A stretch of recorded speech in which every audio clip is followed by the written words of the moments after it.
welcome to our LinkedIn Live with my special guest, Gina London. We all love Gina. Gina, we love your tips. I heard so many people saying, they just love your tips. So we are really lucky today that we're going to get some tips all about preparing for that networking event, which some of you probably have put into your diaries for the summer or, over the holidays. So, Gina, first of all, for people who don't know you, tell us a little bit about yourself. Thanks for that, Sam, and welcome to everyone who's here. I'm grateful for the opportunity to share with you. I'm the CEO and founder of Language of Leadership Limited. What does that mean? That means that along with my wonderful support team, I have the opportunity of training, speaking, and coaching about how to be more positive connectors, more confident and more comfortable communicators, leaders, human beings by understanding there are best practices around your strategy for preparation, the structure of your oral and written content, and the way you bring yourself through with the words you choose, the voice variety that you can play like an instrument, and the body language that you choose to deploy. Not to be fake, to make genuine connections. So that's a bit about the company that I'm so proud to be a part of and the people, honestly, Sam, that I'm privileged to be able to support. And I know that you were recently in Greece speaking at KPMG, and I've seen you speak all over the world. So this is a world class people in the audience. If you want to say hello and if you want to ask a question, please do in the comments, and I can put it on the screen for Gina to see. So we've gone live to YouTube, Twitter, and LinkedIn. So this is another thing, Gina, that you talk about as well. It's how to communicate online as well. But tell us, for people who might have an event coming up, what is the best way to prepare? Right. Thanks for that. So the focus today is to think about your next in-person, we can talk virtual too, but let's do in-person networking event, whether it's 10 people or 100 people. The first thing that I would encourage each of you to do is to adjust your mindset that you're going to like this, that you're going to meet even one new person. And that if you don't meet even one new person, you're still going to appreciate the experience. So mindset is honestly how we talk to ourselves is something I work a lot with my clients because you're the first person you talk to every morning and the last person you talk to at night. So let's get in the zone deliberately. Okay, now what do we do next? We don't just rock up and look for the first familiar face we see. We ask the organizer if we can, or Mhm. perhaps there's been something that's been sent out through an email or how you've been invited to this, to get a list of participants. Mhm. Who's coming? What organizations? Is it a networking event within your organization? Well, then get that list of those people in your organization. Go find them on your internal site. Go find them on LinkedIn. Go find them through Google if they're not in your organization. And you don't have to find all 100, but look through the list and pick 3. Make it simple, make it manageable. Pick 3 for a particular reason, not just because you like the sound of their reading of their name, but seriously, is there someone in a division or department that might be interesting? Is there someone in a company that you be interested in exploring? Make some informed decisions and then go reach out to them on LinkedIn or Instagram or wherever they're putting out their social media these days. In all seriousness, people are more open to these kinds of connections, I think, than ever before, Sam. So you don't have to just say, hey, I'm going to this event. Say, hey, I'm researching you. I'm looking you up. I'm reaching out because I'm actually going to be at this event. I'd love to make a connection with you. Give a reason why. Mm. Don't just make it flat, because I think people, especially that are maybe very busy, might not read it the way that you'd like them to. So make it very clear. Hey, I'd love to meet you. We're in the same field, or I'd love to meet you because, give a reason. And I think that's the very first thing that anybody can do. And it doesn't matter if you're reaching out to some department head and you're a brand new hire in another organization. You are a human being. And most human beings, if you word it nicely and kindly and a little casually, don't be overly formal, don't be overly casual, but I think humanly word it so that it feels relaxed. It doesn't feel needy or desperate. people are going to be responsive to that. And that's my first step. There you go. Excellent. And you mentioned, oh, some people might be dreading this event, and it is about mindset. And I know I learned myself, instead of thinking, oh God, to go to a networking event, I change it to, I wonder, who can I help today? Wow. That kind of thing. So, I know you talk a lot. Powerful, really. It's not who's going to be out there to help me. Is there somebody out there that I can help? That's a great way to flip it on its head. Networking isn't just to build your Mm, network, to build you. It's also ways, excuse me, that you could potentially build others. So be open yourself to that. Look mm, at that list from that perspective too, especially if you're a senior person. I think it's an important reminder to anyone out there that's an executive that there are people out there who are intimidated by you simply by your title. yeah. If you are only talking to the other executives, you're probably missing opportunities to encourage someone else out there. And so, what are networking events for? They're for both reasons. And I think, Sam, you made a very, very good point. Thank you. So definitely, okay. So sometimes you can't get the list in advance, all right, Right. Gina.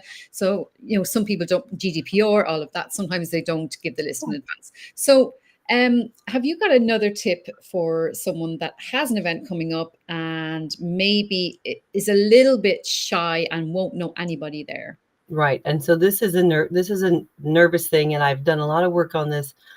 That the practical approach to this, as opposed to the theoretically, oh, go up and have your elevator pitch, and nobody wants to hear you No. come up in a networking event like a programmed robot with this, here's who I am and what I do, and that value proposition. All those terminology for elevator pitches make people really squeamish, and it's not realistic, and I promise it's not going to make you feel comfortable.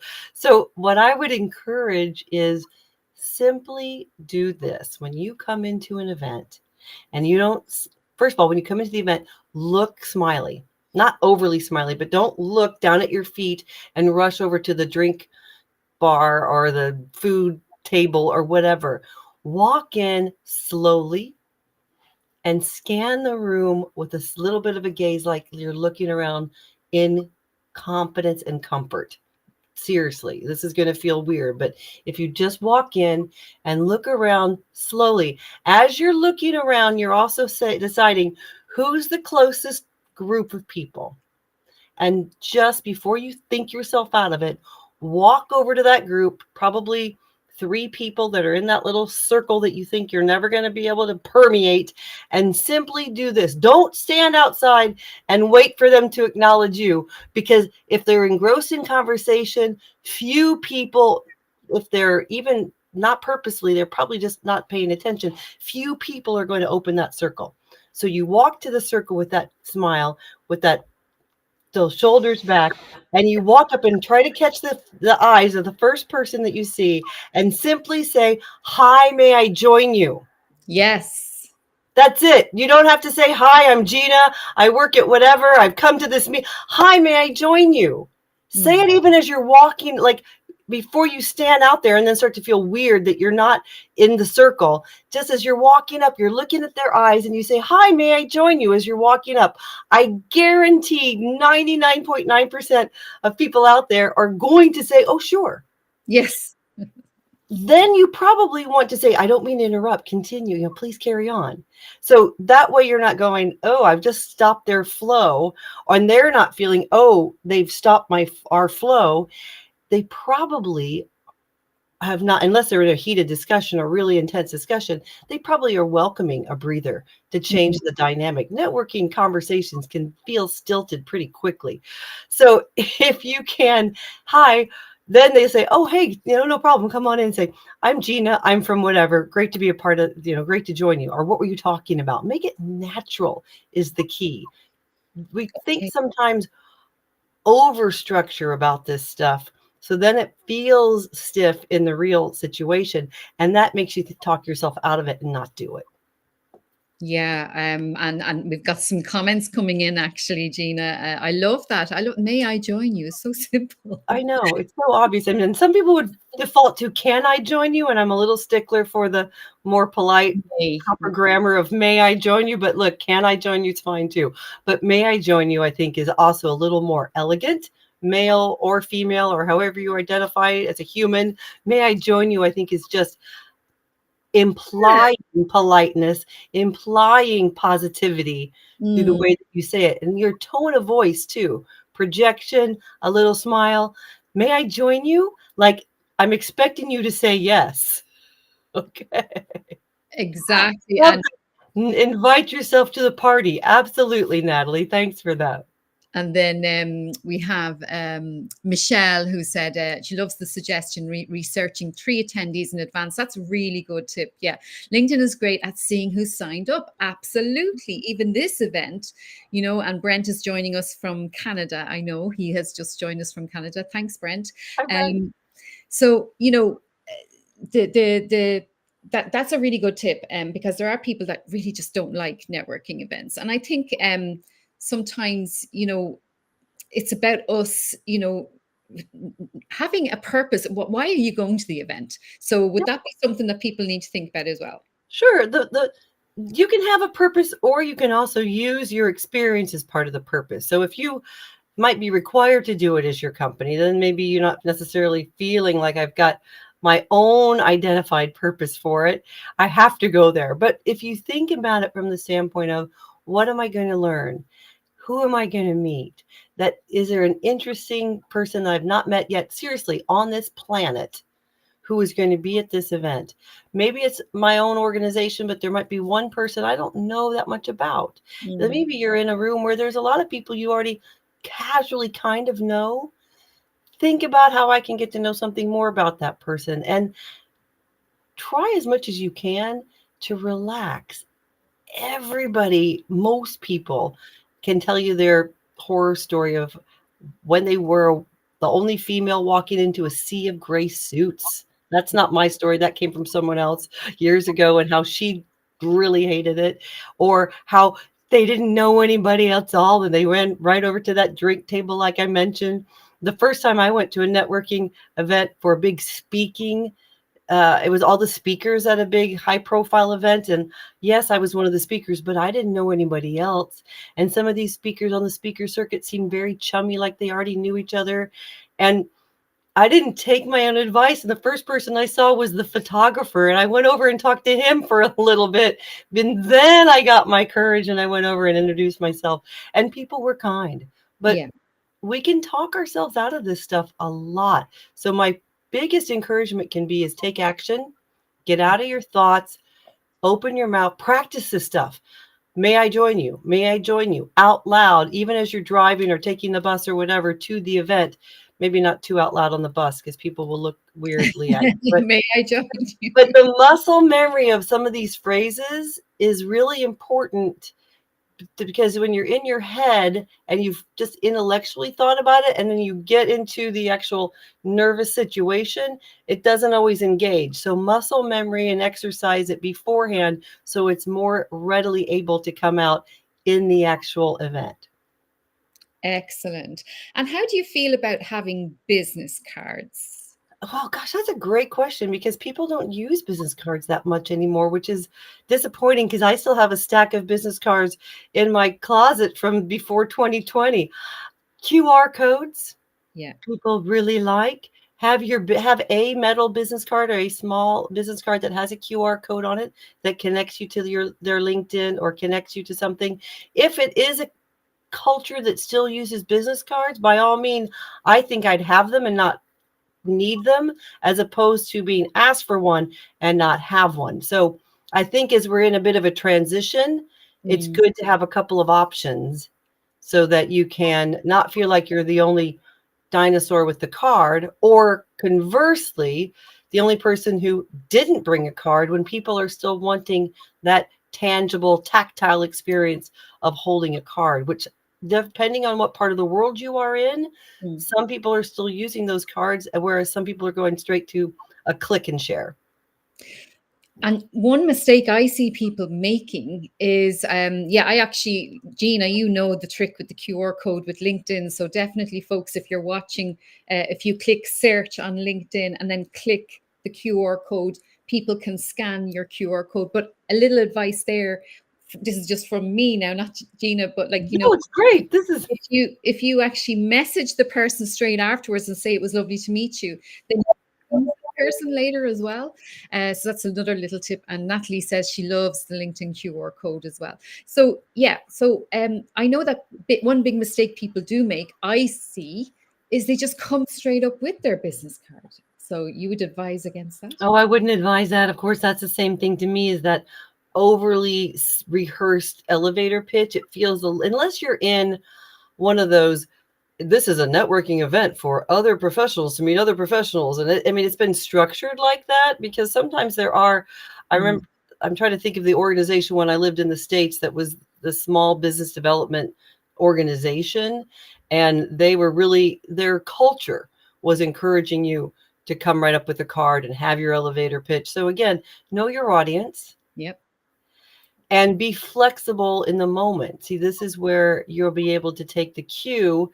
If you're coming out with your elevator pitch and you're not reading your audience in real time for the reaction, this is that human emotional intelligence part that will serve you. Because when you start to monologue, or you start to grandiose about all the different things that you can do, and you're not asking questions of other people, because you're also not engaged in their eyes, or letting your body language of reading of them inform you that you should make a subtle change, or maybe not so subtle of a change, you could be doing damage to relationships instead of building relationships, which of course is your intent. So active external observer mentality of others, by the way, will also help you feel less self-conscious, because you're more others conscious while you're in that conversation. And that kind of leads me to a little bit of the other part of difficulties with networking events, is once you've introduced yourself to a group, sometimes it can be really difficult to extract yourself from that group or that one other person. And you can feel like, oh no, in that inside your head, you're thinking, I can't get out of this. This is going too long. I'm not even listening to them, what they're saying anymore. And I really need to go meet other people. And oh my gosh, what am I going to do? This is where another simple line, but rehearse it so you've got it in and you're ready to roll. When it gets to that point, it was a real pleasure talking with you. And you need to say that strongly, not meanly, but with the projection. It was really a pleasure speaking with you. And you can let it dangle. They often will fill in. Once I think I had someone say, oh, you got to go work the room. And I said, yep, I know we've got to go meet other people, and not but. And it was such a pleasure getting to know you. And I look forward to keeping in touch. And if you haven't already connected with them on LinkedIn or wherever you're going to follow up, do follow up, because that's the right thing to do. So that's okay to conclude the conversation. And the way to do it, I have found in practicality, is yes. Thanks, Alan. You see that? The nailed by a monologuer. It's a tricky situation. So, you're feeling impaled against the wall. But so, pleasure speaking with you. It was a real pleasure speaking with you. And then as you're saying it, you're kind of doing a little bit of body language alongside. We're backing up. Gotta go. It's okay. Don't apologize that you are there to meet other terrific people, just like the one person you were speaking with right now. And that's okay. I love that. And I love that, Helena. And she says she loves those dulcet tones. There you go. And Amanda, and not but, so important. Yeah, but thanks, Amanda. The ability to just these little tricks sometimes to make the person feel that they were included. When you say, it was great talking to you, and I need to go meet others, is different than it was great meeting you, but I got to go, which implies right away I've negated my experience with you and my focus is now somewhere else. When you link it with an and, they've stayed with you, they're still included. And interestingly, most of us, especially native English speakers, somewhere along the line, linking with a but has become our habit more than linking with an and it is a bit of a habit disruption, and it can be done. Oh wow, that's really good. They're really good tips. And Amanda, thank you so much for your comment as well. There's lots of new people here. By the way, folks, in the chat, do connect with each other. Connect with each other. Go and look at the attendees of this event. Connect with each other as well, because this is like a networking event right here. I can see Yes. wonderful people in the audience here. And also, I have put into the comment section of this event Gina's language of leadership. Tell me a little bit about the kind of stuff that you teach. I know you've given us great tips there, but tell us more about the kind of stuff that clients come to you with. Thank you. Yeah, what I did is I created through lockdown when we weren't meeting face to face anymore. I had the privilege of extra time, like many of us did, to get onto a project that you've been thinking about for a while but didn't get a chance to do.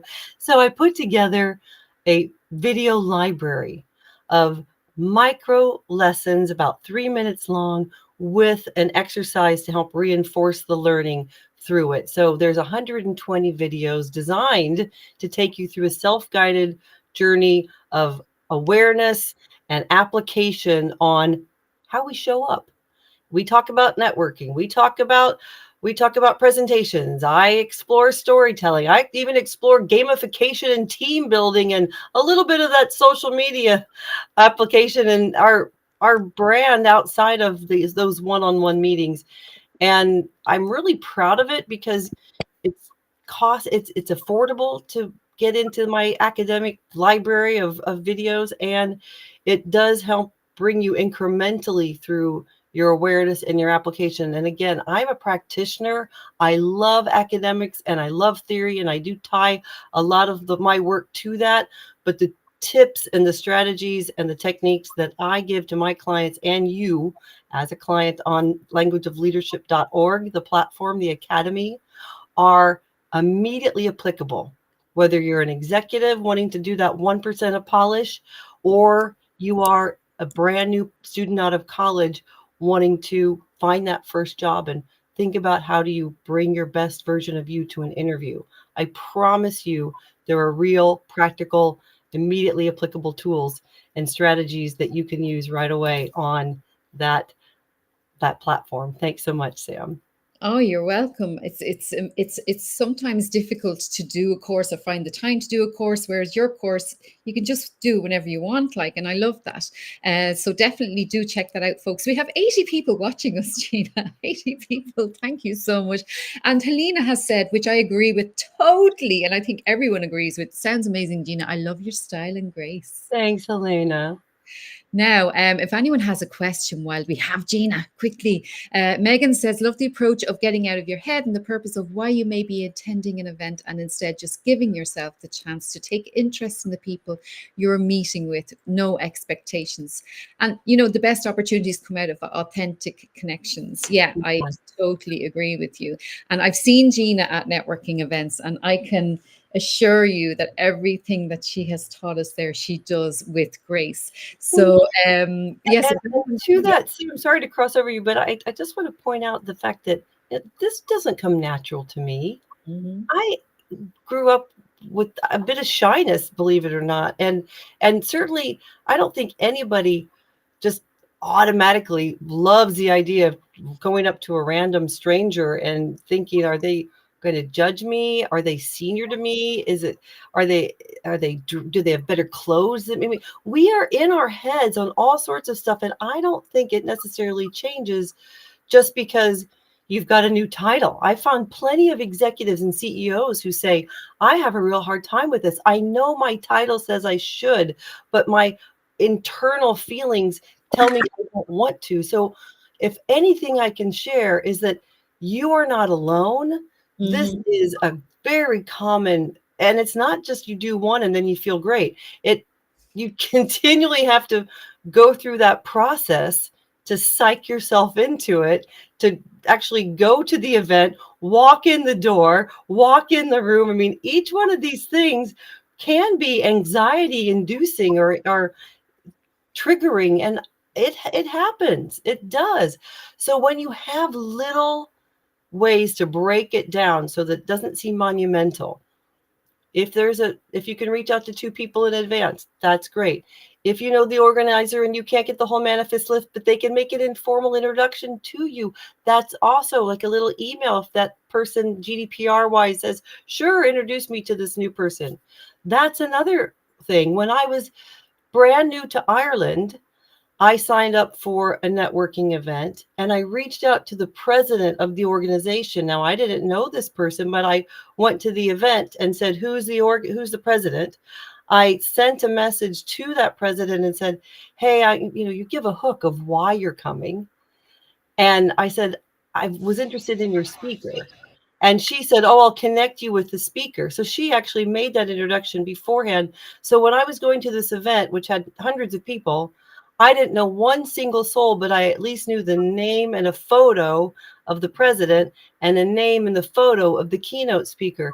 And when that keynote speaker was speaking, by the way, in this big hall, she actually singled me out and mentioned the connection, which made me feel so relaxed. Yeah.